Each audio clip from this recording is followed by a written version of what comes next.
Hello everyone, আসসালামু আলাইকুম। Welcome back in my channel MD ফরমান হোসেন। আমি আবারও ফিরে আসলাম চ্যানেলে। অলরেডি কিন্তু আমি বলে রাখছি আপনাদেরকে যে ৩ মাসে ইংলিশ স্পিকিং কোর্স কমপ্লিট। কিভাবে সম্ভব? বছর কা বছর, মাস কা মাস এডুকেশন স্টাডি করেও ৩ মাসে কমপ্লিট। বছর কা বছর, এক কথায় বলতে গেলে বছর কা বছর পড়ালেখা করেও স্পিকিং কোর্স কমপ্লিট করতে পারি না, বাট আমি আবার ৩ মাসে এই কোর্স কমপ্লিট করাবো। এটা কিভাবে সম্ভব? অনেকের মনে বিভ্রান্তকর প্রশ্ন জেগে থাকতে পারে। So dear guys or viewers, আমি আপনাদেরকে একটা কথাই বলবো যে tense is a father of all grammar. Tense হচ্ছে প্রত্যেকটা গ্রামারের বাবা। শুধু টেন্স জানলেই হবে না, এবং টেন্সের সঙ্গে সঙ্গে আপনাদেরকে জানতে হবে verb to be, modal tense.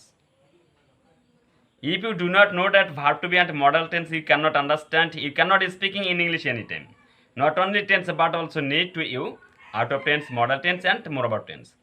So dear guys or viewers, আমি যে কথাটি বলতে চাচ্ছি, আপনারা তো ইংরেজিতে কথা বলতেই চাচ্ছেন, বাট বলতে হবে। ইংলিশটা এমনই একটা ভাষা আহ, যে প্রত্যেকটা দেশেই, প্রত্যেকটা কান্ট্রিতেই প্রয়োজন। দেখা যাচ্ছে আমি যদি বিদেশে যাই, দেখা যাচ্ছে আমেরিকায় যাই, নেদারল্যান্ডে যাই, স্কটল্যান্ডে যাই, থাইল্যান্ডে যাই, যে কোনো একটা বিদেশে ভ্রমণ করতে যাই না কেন, আমি যদি ইংলিশ বলতে না পারি, বাট এখানে কিন্তু কোনো ভ্যালু থাকবে না। আবার দেখে যান, যদি বিদেশিরা আমাদের বাংলাদেশে আসে, তা দেখা যাচ্ছে ওনারা ইংরেজিতে কথা বলতেছে, বাট আমরা তো ইংলিশ জানি না। আমরা যদি ইংলিশ ওনার সঙ্গে কনভারসেশন করতে না পারি, তাহলে কিন্তু আমাদের ভ্যালু থাকবে না। কারণ একজন বিদেশি ব্যক্তি, ফরেনার সিটিজেন যদি বাংলাদেশে এসে আমাদের সঙ্গে ইংরেজিতে কথাবার্তা বলে, বাট আমরা যদি ওনাদের ভাষা, ওনার ভাষাটা যদি বুঝতে না পারি, তাহলে কিন্তু ভেরি ডিফিকাল্ট। দেখে যান তাহলে এই কাজটার জন্য দেখা যায় বিদেশিদের অর্থাৎ ফরেনার সিটিজেনদের ভাষাটা আমাদেরকে বোঝানোর জন্য একটা ডাবিং ম্যান রাখতে হয়। অবশ্যই ডাবিং ম্যান রাখতে হয়। তাকে কি বলা হয়? দোভাষী। অর্থাৎ আমাদের সঙ্গে বাংলায় কথা বলে আমাদেরকে বোঝাবে, আবার এই কথাটাই আমাদের চাওয়া পাওয়াটা ইংরেজিতে ওদেরকে বোঝাবে। So dear guys or viewers, তাহলে দেখে যান ইংলিশ কতটা প্রয়োজন। English is need to all every person. English প্রত্যেকটা ব্যক্তির জন্য প্রয়োজন। Must it will be know to you that English. You have to spoken in English. You have to learn that English. Without English cannot success. English অবশ্যই জানতে হবে। English ছাড়া কৃতকার্য করা সম্ভব নয়। So dear guys or viewers, আমি একটা কথাই বলতে চাচ্ছি যে আপনারা ইংলিশ শেখার জন্য আমি অবশ্যই ৩ মাসে কোর্স কমপ্লিট করব। তবে হ্যাঁ, আপনাদেরকে বরাবর আমার ক্লাস দেখতে হবে, এবং অবশ্যই চ্যানেলটি সাবস্ক্রাইব করে বেল আইকন প্রেস করে পাশেই থাকতে হবে। Without connected with my channel you cannot understand. So dear guys or viewers, আমরা মুখস্থ নয়, প্র্যাকটিক্যালি বিশ্বাসী। আপনারা টেন্স শেখেন, একটা সেন্টেন্সকে ৮টি ভাগে ডিভাইডেড করেন। আমি চ্যালেঞ্জ করব, আপনারা অলওয়েজ যে কোনো পরিস্থিতিতে, যে কোনো মূল্যে, যে কোনো সিচুয়েশনে ইংরেজিতে কথা বলতে পারবেন।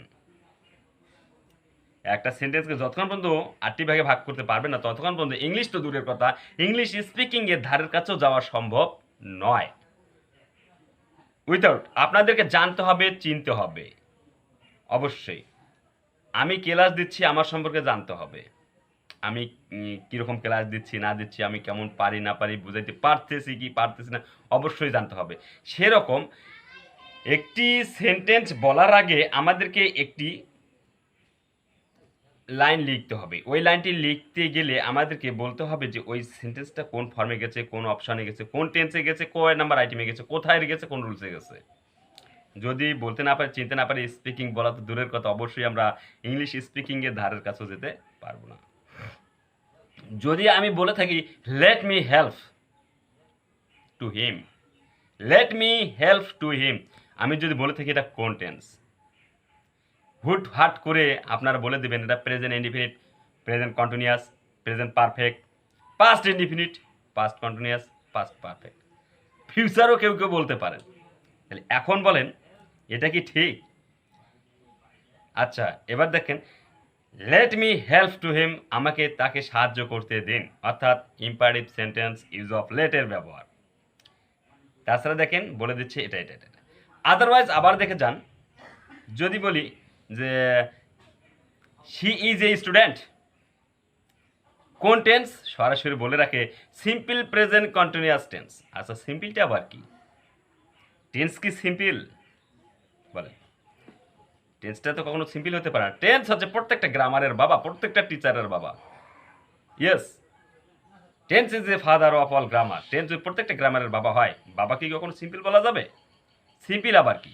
আচ্ছা, হি ইজ এ স্টুডেন্ট, আবার শি ইজ এ স্টুডেন্ট, এটাকে যদি সিম্পল প্রেজেন্ট টেন্স বলা হয়, টেন্স মানেই হচ্ছে ভয়েস চেঞ্জ করা যাবে, অ্যাক্টিভ প্যাসিভ করা যাবে। ওকে, ভয়েস চেঞ্জ করেন, পারবে না, তাহলে এটা কি টেন্স বলা যাবে? যাবে না। So dear guys or viewers, এই যে সেন্টেন্সটাকে চিনতে হবে, এটার নাম হচ্ছে out of tense. He is a student, this is out of tense because out of tense means there is no main verb in a sentence. We cannot tell to us this sentence is tense. So dear guys or viewers, আবার বলে থাকি মাঝে মাঝে I can play the ball, আমি ball খেলতে পারি। কোন tense? Short present indefinite tense বলে থাকে। চিনতে হবে। Without knowing you can not tell to speaking in English any time. বলা ছাড়া কিন্তু কখনো ইংরেজিতে কথা বলা সম্ভব নয়, জানা ছাড়া। সো ডিয়ার গাইস আর ভিউয়ার্স, আমি এখন দুই একটা অপশন দিব, দেখে যান। আমি ভাত খাই, আমি কাজ করি, আমি যেতে চাই, আমি বলতে চাই, আমি তাকে ডাকতে চাই,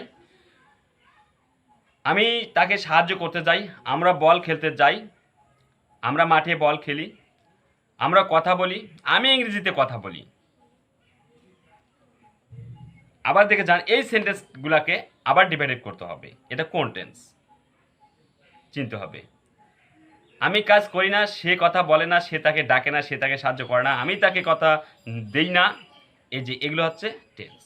বাট এই কথাগুলো কখন, কোন অবস্থা, কোন ফর্মে যাবে অবশ্যই চিনতে হবে।